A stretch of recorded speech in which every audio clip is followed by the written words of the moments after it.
Su padre se llamaba Zacarías y era sacerdote. Su mamá se llamaba Elizabeth. Bendito Dios. Elizabeth era una persona ya anciana, que ya no tenía la capacidad, su cuerpo, para tener hijos. Zacarías también era muy anciano, pero su oración era pedirle a Dios por un hijo. Dice que un día le tocó, según el orden, a Zacarías de ofrecer sacrificio. Cuando ofrecía sacrificio en el templo, el pueblo estaba allá afuera esperando, porque el pueblo tenía que saber si el sacrificio que se hizo había sido aceptado delante de Dios. Antes se ofrecía sacrificio una vez al año por el pueblo, por el pecado del pueblo. Para ese pecado se cubría durante un año todo lo que el pueblo hacía, pero cada año había que hacerlo.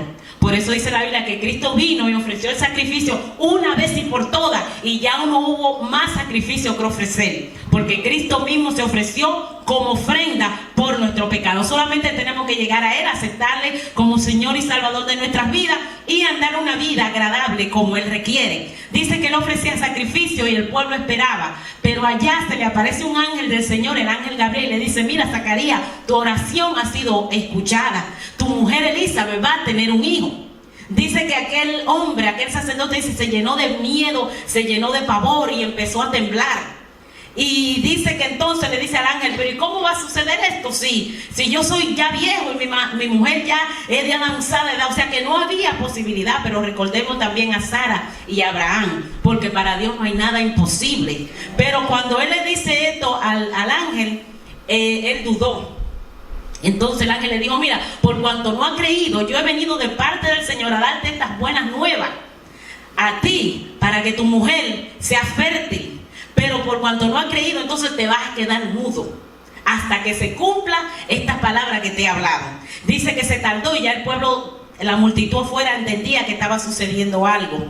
Cuando salió dijo que no pudo, dice la Biblia, que no pudo pronunciar palabras, porque había quedado mudo. Bendito Dios, aleluya. Pero se cumple el tiempo de él estar en el templo, regresa a su casa y después de un tiempo entonces Elizabeth queda embarazada. Bendito Dios. Ya cuando pasan ya 6 meses, viene el ángel, entonces el mismo ángel de Gabriel, y visita a María.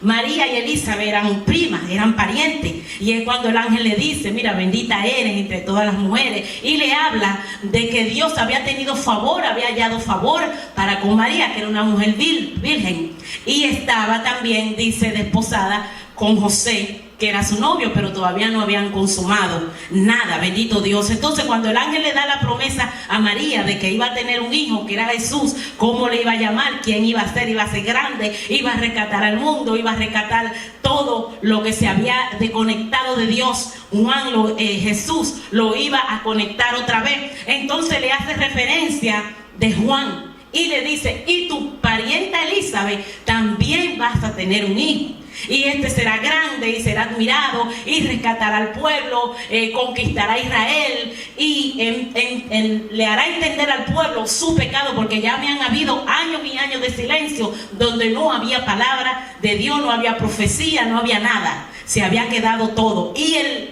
pueblo tanto de Jerusalén como de Judea, todo eso estaba totalmente revuelto, totalmente. Pero Elizabeth, entonces María decide visitar a Elizabeth. Elizabeth entonces, cuando recibe el saludo de María, dice que el niño saltó en su vientre, fue lleno del Espíritu Santo. Había sido una promesa que Dios también le había dado, el ángel también le había dicho a Zacarías que iba a ser lleno del Espíritu Santo, porque él iba a venir delante del Señor para preparar el camino.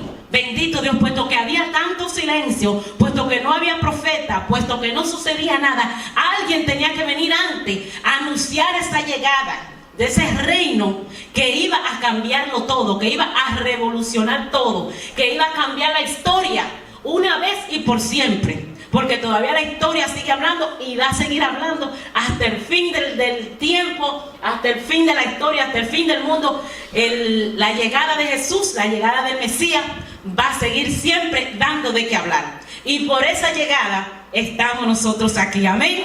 ¿Cuántos dicen amén? Amén. Entonces se visitan, pasa el tiempo, el niño nace. Cuando le preguntan a la mamá: ven acá, ¿cómo le va a llamar? Le va a llamar Zacarías, igual que su papá. Pero Zacarías no pudo hablar con ella para decirle que el ángel le había dicho a Zacarías que el niño se iba a llamar Juan. Dice Elizabeth: el niño se va a llamar Juan. Pero la gente empezaron a decir, no, vamos a llamarle Zacarías, igual que su padre, vamos a llamarle Zacarías. Empezaron a llamar al niño como Zacarías. Pero Elizabeth decía, no, se va a llamar Juan. Entonces dijeron, bueno, vamos a preguntarle a su papá, a Zacarías, pero no podía hablar. Dice que cogió una tablilla y escribió en la tablilla, su nombre es Juan. Y todos entonces se llenaron de pavor. Y ahí mismo dice la Biblia que su lengua se soltó. Y Zacarías entonces empezó a hablar. Aleluya, porque nosotros a veces el Señor nos da promesa y muchas veces dudamos, y muchas veces no creemos, muchas veces lo vemos imposible. Pero Dios puede hacer todas las cosas, no importa cuán difícil las cosas se vean delante de nosotros, las cosas se vean delante de los hombres. Para Dios nada es imposible. Dios puede hacer lo más difícil que Él, Dios puede hacer posible, porque Él está con cada uno de nosotros. Y Él prometió que iba a estar con nosotros y que no nos ibas a dejar. Bendito. Entonces Juan fue creciendo. A la edad de 6 años dice que lo llevó a visitar a María. Allá se conoció a Jesús. Juan le llevaba 6 meses de edad a Jesús. Jesús era 6 meses más joven que Juan. Y siguió creciendo. Dice que como Elizabeth era una mujer lustrada, con entendimiento, más que todas las mujeres, dice que decidieron educar a Juan en la casa. Zacarías, como no tenía que ir tanto al templo, también se dedicó a la enseñanza de Juan y mantuvieron a Juan al tanto de todo lo que estaba pasando alrededor de Judea, Palestina y todas las ciudades aledañas. Lo mantenían al tanto, le leían las escrituras acerca de Elías, acerca de Daniel, acerca de Zacarías, y iba creciendo en la enseñanza. A la edad de los 14 años hicieron el voto nazareo, que era un voto donde no podía tomar alcohol, no podía beber vino, sidra no se podía contaminar, no podía tocar los muertos y una serie de cosas que él no estaba supuesto a hacer, porque había sido un elegido, al igual que Sansón. Recuerde que también tuvo ese llamado para hacer un trabajo. Bendito Dios. Entonces dice que a la edad de los 18 años su padre muere. Zacarías muere. Ellos tenían una granja donde criaban ovejas. Su padre muere. Entonces dice que él no podía ni siquiera acercarse, porque una de las condiciones era que no podía tocar los muertos. Esto dice que Juan se afligió mucho porque no podía ni siquiera estar cerca, no podía tocar, porque esa era una de las condiciones para él seguir en lo que Dios le había llamado. No se podía contaminar con nada. Entonces se dedicó él al criado de las ovejas, del ganado de que ellos tenían. A Zacarías le daban una ofrenda del templo, porque alguna ofrenda preparada para los sacerdotes. Le tocaba a Juan cogerla, pero dice que Juan la rechazó.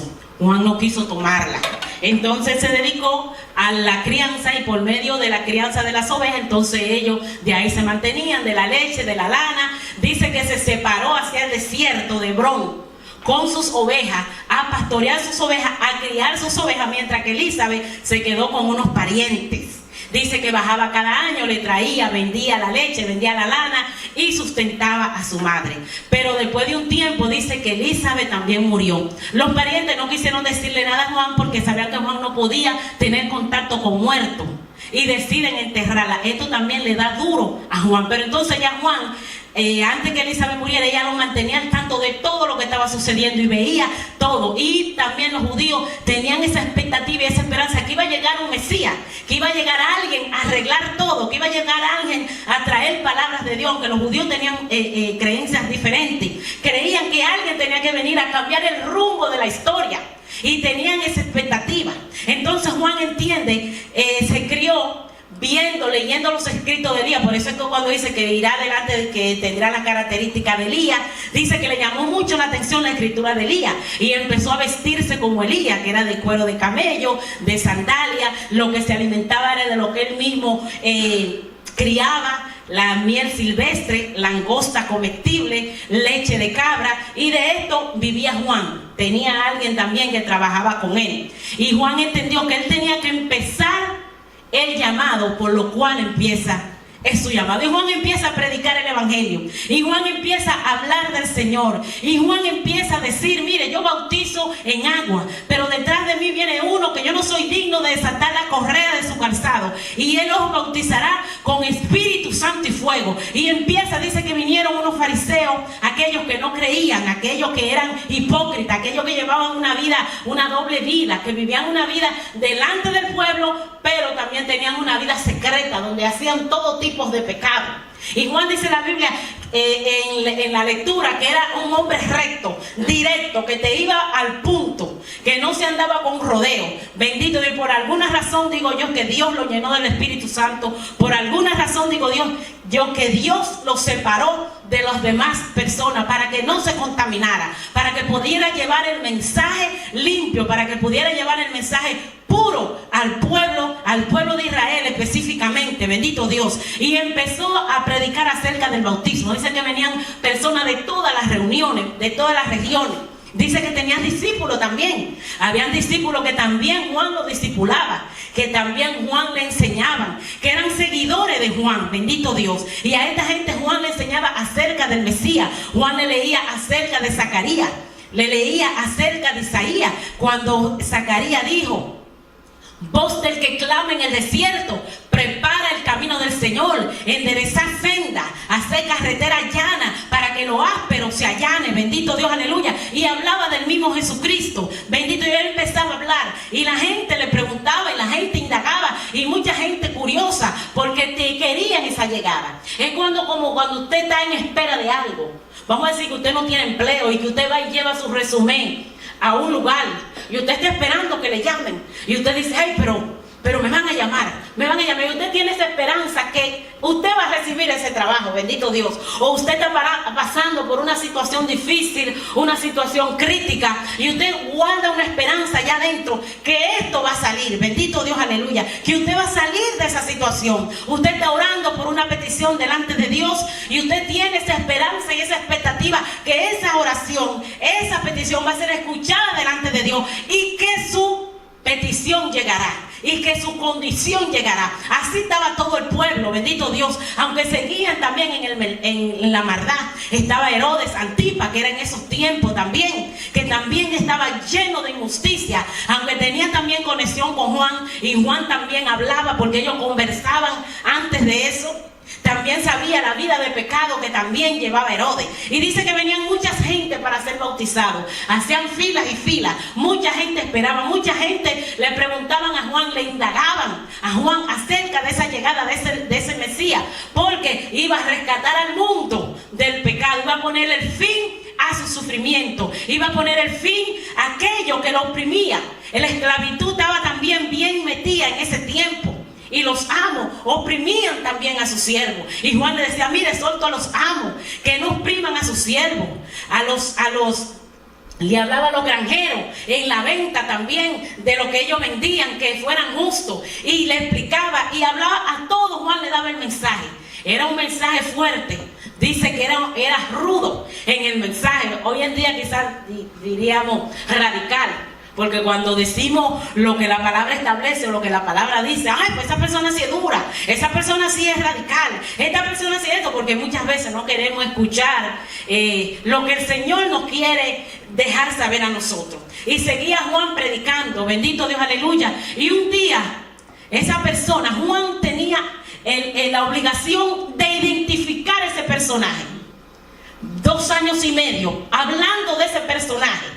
Tenía la obligación de identificarlo, tenía la obligación de presentárselo al pueblo, tenía la obligación de presentárselo a sus discípulos. Tenía Juan la obligación de, ante toda la multitud, decir: de este que yo estoy hablando, porque tú no estás hablando de una gente y después de que yo no sé dónde está esa gente y yo no sé quién es. Si yo estoy hablando de Brayley, no, que Brayley. Un día yo tengo que presentarle a Brayley a ustedes, que ustedes sepan quién es Brayley. Bendito Dios, aleluya. Entonces ese era el trabajo de Juan: preparar ese camino, traer paz, traer un alivio, traer un aliento, y decirle a aquel pueblo en opresión, a aquel pueblo en problemas, a aquel pueblo en tristeza, a aquel pueblo en amargura, a aquel pueblo en silencio, sin palabra de Dios, que venía alguien que iba a traer palabra, que venía alguien que le iba a dar paz, que venía alguien que le iba a dar gozo. Bendito Dios, aleluya. Y decía: yo bautizo en agua, pero detrás de mí viene viene uno que yo no soy digno de desatar la correa de su calzado. Él os bautizará con Espíritu Santo y fuego, y el hacha está puesta a la raíz del árbol, y el aventador está a la era. Bendito Dios, y todo que no dé fruto será cortado. Y empezaba Juan con ese mensaje, y ese mensaje, y ese mensaje, y venían aquella gente hipócrita, y Juan le decía: mire, ¿quién lo enseñó a ustedes, generación de víbora, a querer escapar de la ira? Vayan, arrepiéntense, den fruto de arrepentimiento y luego vengan para ser bautizados. Bendito Dios. Empezaba Juan a hablar. Bendito Dios. Entre la multitud, bendito Dios, Juan concentrado en su trabajo, en lo que él le había encomendado, el Señor le había encomendado, esa tarea que le había encomendado. Jesús entre la multitud y los hermanos de Jesús. Llega el turno de Jesús para ser bautizado. Bendito Dios, aleluya. Ahí mismo Juan lo identifica. Juan identifica a Jesús. Cuando Jesús sube del agua, dice la Biblia que se le postra el Espíritu Santo en forma de paloma en sus hombros. Bendito Dios. Y que viene una voz del cielo. Me imagino una voz fuerte, bendito Dios, donde ellos pudieran edificar, identificar. Y dice: este es mi Hijo amado, en el cual tengo complacencia. Entonces Juan dice: aquí el Cordero de Dios que quita el pecado del mundo, y se lo presenta al pueblo. Bendito Dios, aleluya. Es ahí cuando lo identifica, es ahí cuando se lo presenta al pueblo, es ahí cuando lo introduce, es ahí donde le dice al pueblo: este es el hombre por lo cual yo he hablado, este es el hombre el cual yo le digo que le va a traer paz, este es el hombre que yo he venido hablando todo este tiempo. Este es el hombre por lo cual yo fui separado, por lo cual yo fui apartado, por lo cual yo fui llevado al desierto, bendito Dios, para no ser contaminado, para poder traer esta palabra pura de la que habló el profeta Isaías, bendito Dios, donde dijo que preparara el camino del Señor. Pero ¿qué sucede? Que en ese momento empieza una pequeña discusión entre Jesús y Juan, porque Juan lo identifica y Juan le dice: pero ven acá, ¿por qué tú vienes a mí que yo te bautice a ti? No, dice Juan: no, eres tú que me tienes que bautizar a mí. Dice Jesús: no, bautízame tú a mí. Y dice Juan: no, bautízame tú a mí. Entonces Jesús le dice: mira, Juan, bautízame, porque conviene que tú me bautices para que se cumpla la escritura. Entonces cuando Juan lo bautiza, y allí por primera vez, mi hermano, vemos los tres juntos. Vemos a Jesús, el Hijo de Dios, aquel que fue bautizado. Vemos el Espíritu Santo que por primera vez toma cuerpo de paloma. Y oímos entonces la voz del Padre que dice: este es mi Hijo amado. Los tres, benditos, y todos los discípulos, porque luego Pedro testifica cuando estaba hablando en el pórtico de Salomón por la sanidad del cojo. Y Pedro dice: miren, y nosotros oímos esa voz del cielo. Nosotros la escuchamos. O sea que si ellos la escucharon, pues Juan también la escuchó, que era el que tenía la responsabilidad de identificarlo. Juan sigue predicando el evangelio, sigue hablando. Herodes estaba viviendo con la esposa de su hermano Herodías y le habla de su pecado. Mira, a ti no te es lícito vivir con la mujer de tu hermano, le dice. No te es lícito, tiene que apartarse del pecado. Aparte de como Juan ya tenía muchos seguidores y mucha gente, dice que en toda la historia del bautismo de Juan bautizó 100,000 personas que creyeron en Juan, y muchos de los que creyeron en Juan también se fueron a seguir a Jesús porque creyeron en lo que Juan le había enseñado acerca de Jesús. Al Herodes ver todo esto, se fue por la parte política y pensó como que Juan iba a hacer una revolución allí y que él su reinado podía estar en juego, su reinado, aparte de que Juan también echó en público el pecado que estaba viviendo. Y así hay mucha gente que están allí, unos grandes líderes allá con su cuello grande, y están haciendo sus cosas malas por abajo. Entonces cuando alguien dice algo, también usted sabe lo que le puede pasar. Mire ese abogado por ahí, que no voy a decir, ya no voy a mencionar nombre, y lo destituyen de todo cuando habla algunas cosas que se están saliendo de control con una persona en eminencia, no está supuesto a hacer. Entonces dice que ahí Juan es encarcelado. Herodes manda a encarcelar a Juan. Juan allí en la cárcel, un momento de dolor, un momento de sufrimiento, un momento de agonía.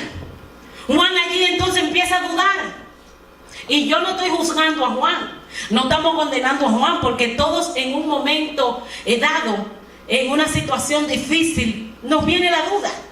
A todos nos pasa. Señor, pero si yo soy tu hija, ¿y por qué a mí? Señor, pero si yo te he servido. Señor, pero si yo oro. Señor, pero si esto. Y nos viene con esa situación tan difícil. A Juan dice que lo pusieron en una solitaria, porque Juan era un peligro para Herodes, y era un peligro en ese tiempo para aquellos políticos y aquellos que se levantaban, aquellos jefes y aquellos gobernantes.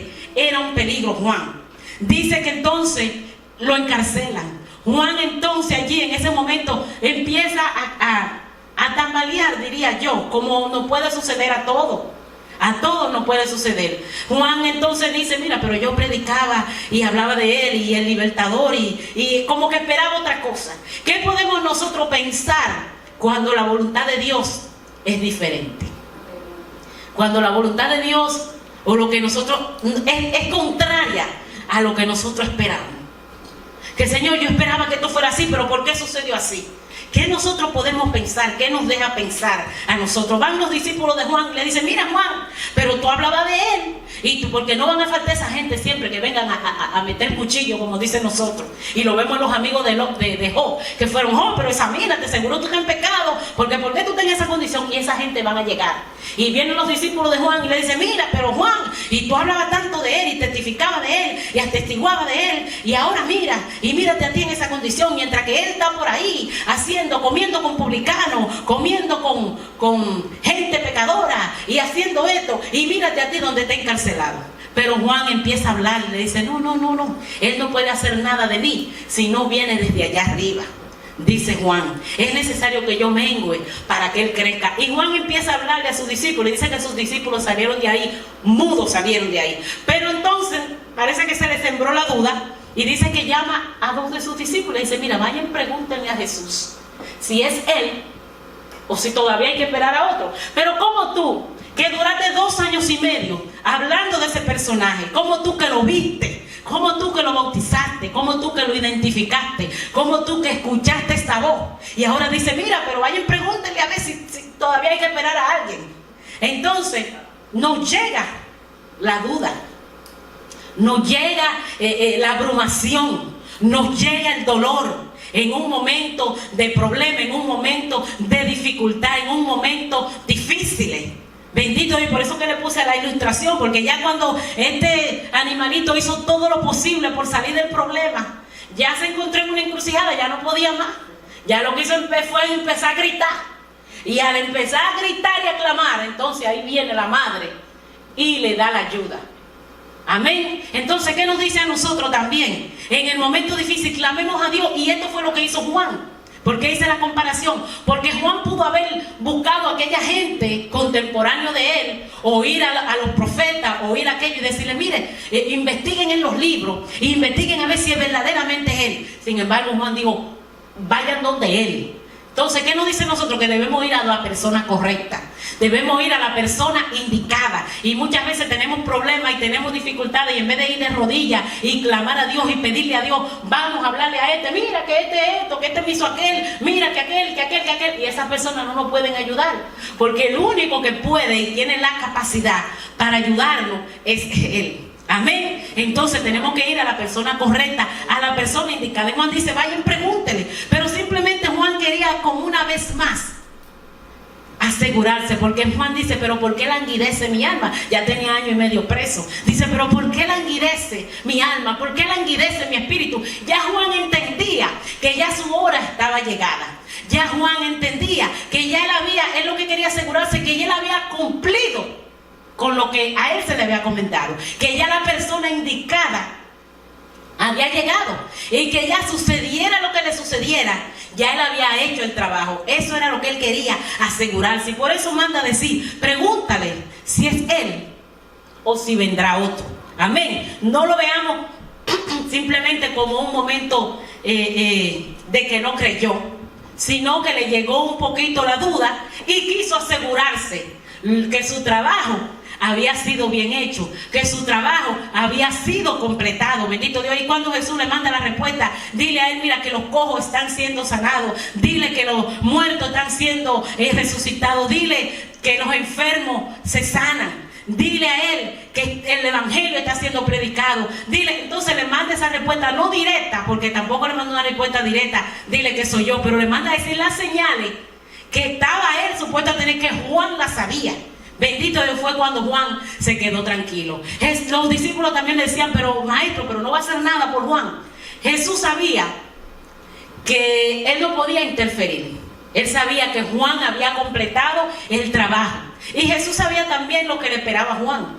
Pero también Jesús sabía que después de esta vida, a Juan la gloriosa espera que Juan iba a tener en el cielo, bendito Dios, y no interfirió. Y ustedes saben cuál fue el final de Juan, que a la final le cortaron la cabeza, porque entonces la hija de aquella mujer que estaba viviendo ilícitamente con Herodes bailó en una fiesta, y Herodes dice que se llenó y se emocionó y dijo, dime lo que quiera que te doy. Y la mamá le empujó y le pide esto.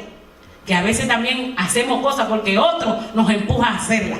También tenemos que tener cuidado cuando tomemos decisiones, tomar decisiones propias, y no porque alguien te empujó y te digo, mira, di esto, haz esto, haz esto. Y podemos ver que hay consecuencias cuando verdaderamente no nos dejamos llevar y no nos dejamos dirigir verdaderamente por lo que debemos hacer, sino dirigido por alguien que me dijo, haz esto, sin buscar la dirección de Dios, sin buscar la voluntad de Dios. Y vienen momentos difíciles y vienen momentos de agonía. ¿Por qué? Porque no tomamos la decisión correcta. Entonces el final de Juan, al final, es decapitado, su cabeza expuesta en el palacio donde estaban todos esos comensales de todos los lugares, aquellos reyes, aquellos príncipes que cenaban allí. Pero su gloria fue grande, su gloria mayor. Dice la Biblia en Mateo que no temamos a lo que pueden matar el cuerpo, pero el alma no pueden tocarla. Que debemos temer a aquel que pueden matar el cuerpo y el alma echarla en el infierno. Y ese es el Señor. Y Jesús dijo, el que perdiere su vida por causa mía la hallará, pero el que salvare su vida negándome a mí, entonces se perderá. Entonces tenemos nosotros que tener cuidado, bendito Dios. Y en los momentos difíciles, lo que quiero dejarle dicho, en los momentos difíciles, agarrémonos de Dios. La duda va a llegar porque somos humanos. Juan era humano. Era humano, aunque se separó, era humano. Y la duda le visitó, la duda le llegó. Pero al final él murió confiando en el Señor y creyendo que él había cumplido con el trabajo, creyendo que él había cumplido con la tarea la cual se le fue encomendada. Bendito Dios, aleluya. Aceptó su muerte, aceptó su destino, bendito Dios, porque para eso él fue llamado, a predicar y a pregonar, dice, el año agradable, a traer las buenas nuevas de salvación, a enseñar y a identificar y a traer paz, a traer alivio, a traer aliento a este pueblo que estaba enmudecido sin palabra de Dios. Y a la final murió entendiendo que él había completado su trabajo, que él había completado su tarea. También Pablo, cuando Pablo dice, mire, ya yo estoy para ser sacrificado, pero he acabado mi carrera, he guardado la fe, dice Pablo, por lo demás me está guardada la corona de justicia que Dios prometió, no solamente a mí, sino a todos los que esperan su venida. Y en eso estamos nosotros. Amén. Y qué bueno que podamos llegar a entender esa parte, que podamos entender que hemos terminado el trabajo por lo cual Dios nos encomendó y que vamos a tener un final glorioso.